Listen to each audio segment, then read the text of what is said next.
another episode of At CEEntre Stage, where we look at key business trends in Central and Eastern Europe. I'm your host, Sasha Pap, and today we are discussing employee stock ownership plans, ESOPs, and their growing importance in our region. We have two very knowledgeable guests with us today. First, Marija Tešić, a partner at CMS Belgrade with a deep understanding of the legal landscape surrounding mergers, acquisitions, and ESOPs. Her insight will help us navigate the complexities of these plans. In addition to Marija, we are delighted to welcome Teodora Bobcheva from Scale Focus. Scale Focus is known for its innovative approach to technology and business, and their successful ESOP program is a testament to the positive impact these plans can have on a company's culture and bottom line. In today's episode, we discuss how ESOPs work, the benefits they bring, and the challenges companies may face along the way. It's all about creating a shared success story. Teodora and Marija, thank you both for joining us today. Let's start by getting down to the basics. Marija, what is an employee stock ownership plan, ESOP, and how does it work in the context of companies in the CEE region? Thank you, Sasha. Hi to all. Well, an employee stock ownership plan, or shorter ESOP, it is a program that enables the employees to become minority shareholders or partial owners of the shares in a company. It happens by granting to them the shares or the option to buy shares or receive shares at some later stage. Usually it is at some moment when the company reaches certain key milestones. There are various models, but in any case, it now becomes an attractive incentives for the CEE companies in this region, although it used to be a very used model in other regions, especially in the Western countries and in USA, where it originates from. The basic ratio was that it makes more committed and engaged workforce. They increase the motivation of the employees by connecting them more with the company. When we talk about our region, all countries introduce them at its own time with its own specifics. For example, in Serbia, it was not officially introduced until 2021 and the amendments of the companies law. And there are countries in which they are still not officially recognized, or they are recognized only for certain type of companies. In Serbia, we can use it only for limited liability companies. However, multinational companies, even before applied these programs for some years already, in respect to all employees or contractors where they have subsidiaries, even in those where ESOPs are not officially recognized.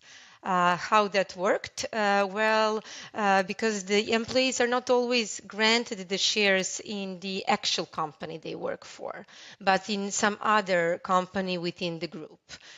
So in case of Serbia, even before ESOP was officially introduced, we were often approached by our clients to support and advise them with respect to the granting the shares to the employees located in Serbia. Thank you. Teodora, Scale Focus has implemented an ESOP program. Could you share what motivated your company to introduce an ESOP? First, hi all, and thank you for having me here. What I can share is that our company introduced an employee stock ownership plan as a strategic move because the shareholders wanted to align the interests of our employees with the long-term success of the company. And basically, we at Scale Focus always aim to foster a stronger sense of ownership, loyalty, and commitment among our colleagues. And one way to achieve it is by offering phantom shares and stock options to key employees. The phantom shares and the stock options are the two plans that we introduced in the company. ESOP incentivizes employees to perform at their best, and also such programs create a culture of shared success where everyone benefits from the company's growth and profitability. And I completely share the opinion of Marija, because while ESOPs are common for US companies, they were not popular in Bulgaria initially. And as we all know, foreign companies with offices here in Bulgaria already have ESOPs in place, and they provide it for their employees, while local companies still, I think, see it some kind of as a novelty. Therefore, our company started offering our employees similar benefits, and in this way the company is relevant and competitive, and of course retains and attracts top talent. Oh, nice. Looking at the topic from your perspective, Marija, what are some essential legal considerations for companies thinking about implementing an ESOP in the CEE region? Well, I think it's crucial to be aware of these diverse legal and regulatory regimes across the different countries in CE region. As said already, ESOPs are often cross-border and include employees in several jurisdictions where one group of companies operates. So it is important to work with a legal expert who understand the specific requirements in all these countries. So in the country where the actual company of which the shares are granted is located, as well as in those where the employees are located. Such requirements include tax implications, reporting obligations, fair valuation methods, foreign exchange concerns.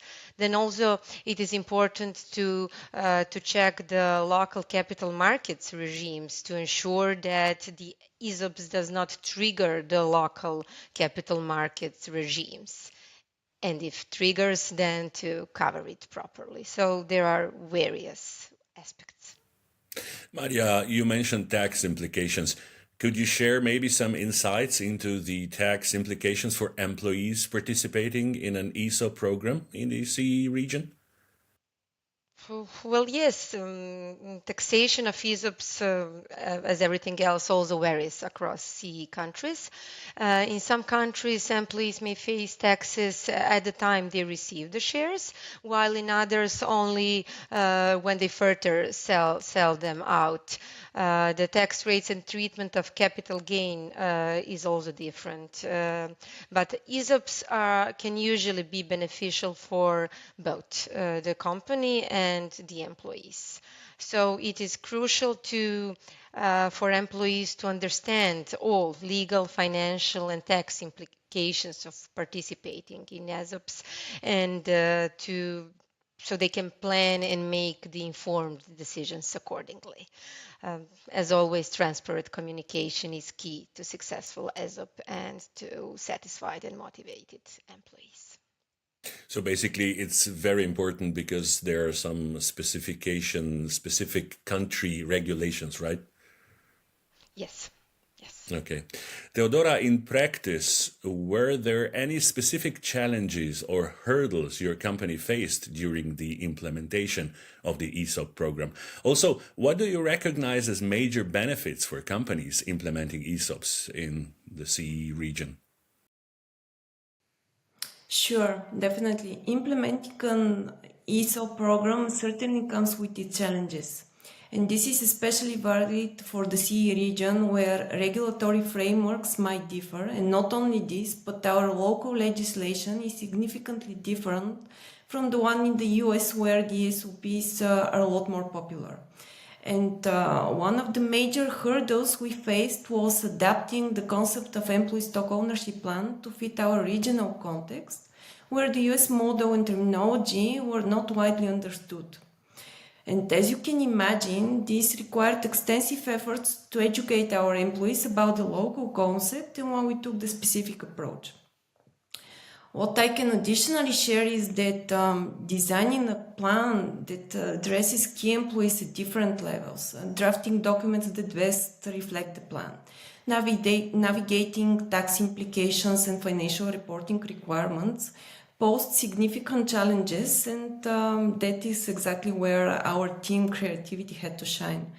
But I can share that all these challenges were outweighed by the benefits of implementing ESOPs because ESOPs enhance employee retention and attract top talent.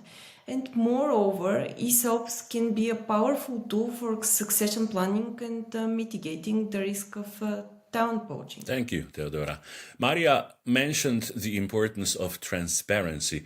What would your advice be for other companies considering ESOP implementation? What to do to ensure transparency and effective communication with their employees regarding SOPs? Well, my advice is for the companies considering employee stock ownership plan implementation that they should prioritize clear and open communication from the start. So, for example, this might include to seek input from employees with specific knowledge and role in the company and external experts during the design phase of the ESOP, so they can enhance buy-in and ensure that the plan meets the needs of and expectations of all involved, and also to make sure that the plan is compliant with the regulatory framework. For example, another best practice is to identify the most appropriate individuals, such as a member of the executive team, direct managers, member of the legal team, or a combination of these people, so they can communicate the ESOP details effectively to the employees. And of course, this individual should be equipped with comprehensive knowledge about the plan and its mechanics, so they can address any questions or concerns from the employees. Another thing that the companies can do is regular updates on the company's performance and the value of the ESOP shares, because this can also help keep employees engaged and motivated. This is mainly because employees can see that their work contributes to the increase of the company value, and as a result, this increases the value of their shares. Also, providing avenues for employees to ask questions and voice concerns fosters a culture of trust and transparency, and this also ensures the success of an ESOP program. I can share that transparent communication is indeed crucial for the successful implementation of an ESOP, but what I think is more important for the management is to be able to accurately assess those who deserve such honor. There is no doubt that companies should clearly communicate any specific requirements or actions that employees need to take to benefit from the ESOP. For example, selection process, eligibility criteria, performance metrics, or vesting schedules. And although such communication is mandatory for publicly traded companies and large companies, I personally think that it somewhat negates the true purpose of ESOP. Because the general idea for me behind employee stock ownership plan is not that this is something taken for granted, but ESOPs are here to provide additional incentive for key employees that feel that they have been fairly compensated, as their daily operations become a lot more strategic than trivial. Okay, so clear and transparent communication is great, as always, right? And from what I can hear, there are so many factors to consider, basically. Marija, what advice would you give to companies looking to implement an ESOP in the CEE region? Well, my advice would be to start early in advance and to involve legal and tax experts right from the planning stage in order to understand all specific legal and tax requirements in each country to which ESOP refers, and to have possibility to customize that to as much possible as to the company's objectives.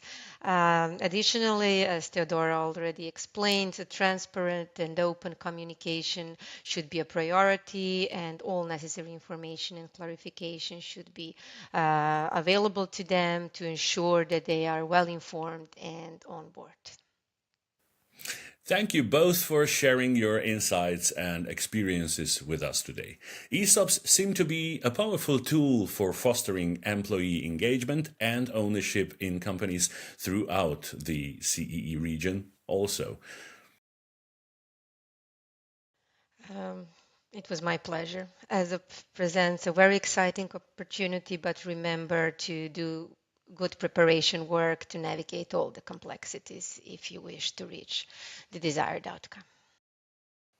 Yeah, I joined to Marija's advice, definitely. Thank you, everyone, for tuning in to our podcast episode on ESOP incentives in the CEE region.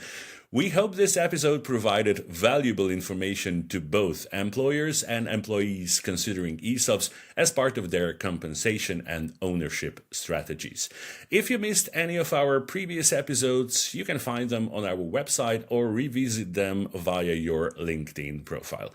Be sure to stay tuned for our upcoming episodes soon.